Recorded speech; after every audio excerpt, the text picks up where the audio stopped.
तो दोस्तों एआई की दुनिया में एक बड़ा धमाका हो गया है। ओपन एआई एंड एनवीडिया जैसे बड़े दिग्गजों को हिला डाला है एक नए चाइनीज स्टार्टअप ने। नाम तो सुना ही होगा, डीपसीक ने।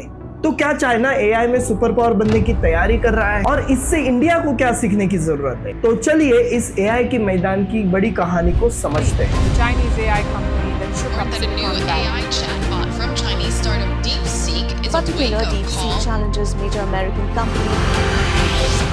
सो hey guys, this is Chetan, welcome to chai with Chetan. तो दोस्तों डीपसीक एक चाइनीज एआई मॉडल है जो कि 2023 में बनना शुरू हुआ, पर इसने आज एआई के बड़े बड़े दिग्गजों का चैन चुरा लिया। ये डीपसीक मॉडल हगजो चाइना से ऑपरेट करता है। इसका DeepSeek R1 model and V3 model इतना एडवांस है कि ओपन एआई और एंथ्रोपिक जैसे बड़े बड़े एआई के दिग्गजों को भी चैलेंज कर देता है। तो देखो, चाइना में बना हुआ मॉडल सिलिकॉन वैली की सुप्रीमेसी को चैलेंज कर रहा है। उसमें सबसे बड़ी बात है, डीपसीक ने अपने मॉडल को MIT लाइसेंस के ओपन सोर्स के साथ लॉन्च किया है, यानी दुनिया भर से रिसर्चर इसे मॉडिफाई एंड इम्प्रूव भी कर सकते हैं। चलो, एक तरफ तो अच्छी बात है, एआई मॉडल्स का डेमोक्रेटाइजेशन हो रहा है, लेकिन सवाल ये आता है ये डेमोक्रेटाइजेशन चाइना के इन्फ्लुएंस के साथ हो रहा है। तो अब ये एआई का रिवॉल्यूशन खाली टेक्नोलॉजी तक सीमित नहीं है, ये इकोनॉमी पे भी इम्पैक्ट कर रहा है। इसका सीधा इम्पैक्ट ग्लोबल इकोनॉमी और स्टॉक मार्केट को हो रहा है। जब डीपसीक का अनाउंसमेंट हुआ तो नैस्डैक 3.1% गिर गया और सबसे बड़ा झटका लगा एनवीडिया को, जो एआई हार्डवेयर का किंग माना जाता है। उसके शेयर 17% गिर गए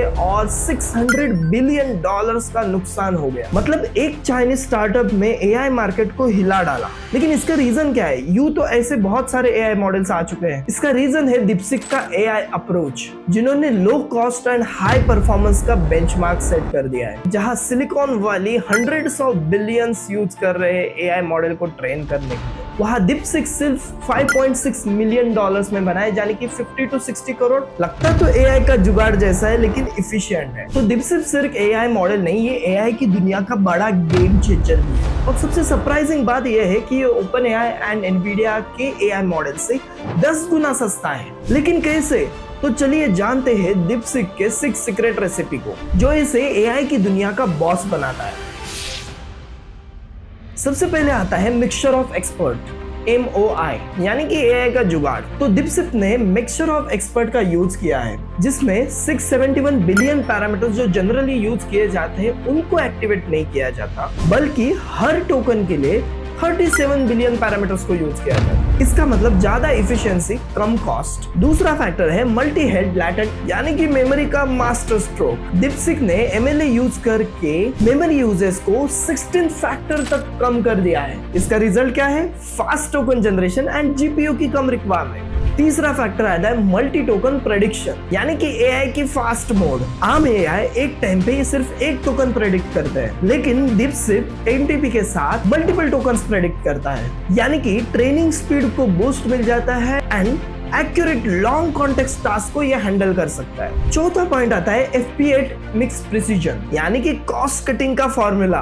डीपसीक ने FP8 mix precision technique use करके मेमोरी यूजेस को 60% कम कर दिया है। इससे क्या हुआ? ट्रेनिंग कॉस्ट सिर्फ $5.6 मिलियन हुआ, जबकि ओपन एआई एंड गूगल के मॉडल $100 ऑफ मिलियन खर्च करते हैं इस चीज के लिए। पांचवा आता है ऑप्टिमाइज इंटरफेस पाइपलाइन, यानी कि AI response faster than ever. DeepSeek ने प्रीफिलिंग डिकोडिंग सेपरेशन टेक्निक यूज करके एआई रिस्पॉन्स को सुपर फास्ट बना दिया है, मतलब जल्दी रिस्पॉन्स एंड मिनिमम लैग। और छठवां और आखिरी point, hardware and framework optimisation, यानी कि हम कह सकते हैं एआई का फ्यूचर रेडी डिजाइन। डीपसीक सिर्फ सॉफ्टवेयर नहीं बल्कि हार्डवेयर ऑप्टिमाइजेशन में भी आगे है। ड्यूअल पाइप एल्गोरिदम और एफिशिएंट GPU कम्युनिकेशन से इसने एआई के पूरे इकोसिस्टम को ऑप्टिमाइज कर दिया है। तो चलिए देखते हैं global impact and China power play. तो देखो, डीपसीक के लॉन्च से पूरी दुनिया हिल क्यों गई? क्योंकि यूएस ने कुछ साल पहले चाइना के ऊपर सेमीकंडक्टर सप्लाई पे सैंक्शंस लगाए थे, यानी कि चाइना में लगभग बाहर से सेमीकंडक्टर आना मुमकिन ही नहीं था। लेकिन डीपसीक ने इन पाबंदियों के बावजूद भी एक धमाका कर दिया। तो देखते हैं इसका ग्लोबल जियोपॉलिटिक्स पे क्या असर हो सकता है। सबसे पहला, यूएस सेमीकंडक्टर सैंक्शंस का फेल होना। तो चाइना ने पुराने सेमीकंडक्टर चिप्स को स्मार्टली यूज करके और लोकल सेमीकंडक्टर मैन्युफैक्चरिंग को पुश करके यूएस सैंक्शंस को बाईपास कर दिया है। दूसरा और इंपॉर्टेंट पॉइंट है एआई डेमोक्रेटाइजेशन, यानी कि सबके लिए एआई। DeepSeek की ओपन सोर्स अप्रोच से एआई को सबके लिए अवेलेबल कर दिया है। तो डेवलपिंग कंट्रीज अब हाई कॉस्ट एआई मॉडल पे डिपेंड नहीं रहेंगे, यानी कि एआई सिर्फ अमीर कंट्री तक सीमित नहीं रहेगा, ये एक्सेसिबल हो गया है। और तीसरा और शायद से important factor, global AI power का बदलना। DeepSeek ने लो कॉस्ट एआई मॉडल के साथ एनवीडिया एंड OpenAI, गूगल जैसे जायंट्स को चैलेंज कर दिया है, यानी कि एआई डेवलपमेंट में अब एजिलिटी एंड इनोवेशन ज्यादा इंपॉर्टेंट हो गया है। तो चाइना सिर्फ एआई टेक्नोलॉजी में नहीं बल्कि स्पेस, एनर्जी, क्वांटम कंप्यूटिंग में भी आगे है। सबसे पहला space race, China moon mission. 2030 तक चाइना अपने एस्ट्रोनॉट्स को मून तक भेजने की तैयारी कर रहा है। SpaceX और नासा के रीयूजेबल रॉकेट्स को चैलेंज करने के लिए चाइना में ऑलरेडी स्टार्टअप्स ऐसे सक्सेसफुल लॉन्चेस कर चुके हैं। दूसरा, energy revolution and fusion power. China ने अपने आर्टिफिशियल सन ईस्ट रिएक्टर में 100 मिलियन डिग्री सेल्सियस पे प्लाज्मा को मेंटेन रखा था।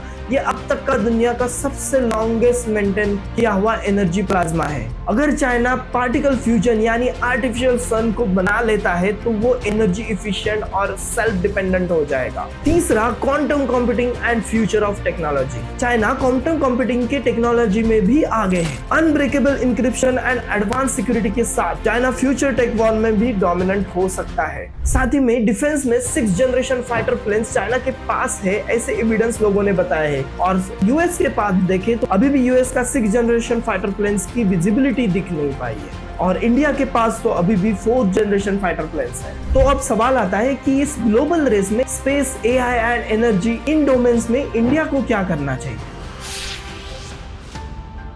सबसे पहला, space technology, ISRO low cost missions. India ने चंद्रयान 3 एंड स्पैडेक्स जैसे स्पेस डॉकिंग इवेंट से अपनी कैपेबिलिटीज को तो दिखा दिया है, लेकिन शायद से इंडिया को अपना एक्सपेंशन और बढ़ाना होगा और स्पेस रिलेटेड मिलिट्री एप्लीकेशंस पर भी फोकस करना जरूरी है। AI development, research and investments. India को एआई में research and data centre infrastructure पे भारी इन्वेस्टमेंट करनी होगी। Ethical AI and indigenous model पर फोकस करना होगा। Energy revolution, solar and nuclear powers के साथ India solar and electric mobility में थोड़ा आगे है, लेकिन ग्लोबली देखिए तो इंडिया में इलेक्ट्रिक मोबिलिटी का यूजेज सिर्फ 0.2% है। सोलर की दिशा में हम 2030 तक ट्राई कर रहे हैं कि हम रिन्यूएबल एनर्जी सोर्सेज पे ज्यादा रिलाय कर सकें। इसके लिए हमें इंडिया में क्वालिटी मैन्युफैक्चरिंग बढ़ाना होगा और चाइना के ऊपर डिपेंडेंसी को कम करना होगा। तो दोस्तों, टेक्नोलॉजी अब सिर्फ डेवलपमेंट का हिस्सा नहीं है, बल्कि ये ग्लोबल जियोपॉलिटिक्स का सबसे बड़ा हथियार बन चुका है। चाइना, यूएस एंड इंडिया, जो तीनों देश अब इस रेस में अपनी पोजीशन स्ट्रांग बनाने में लगे हुए हैं।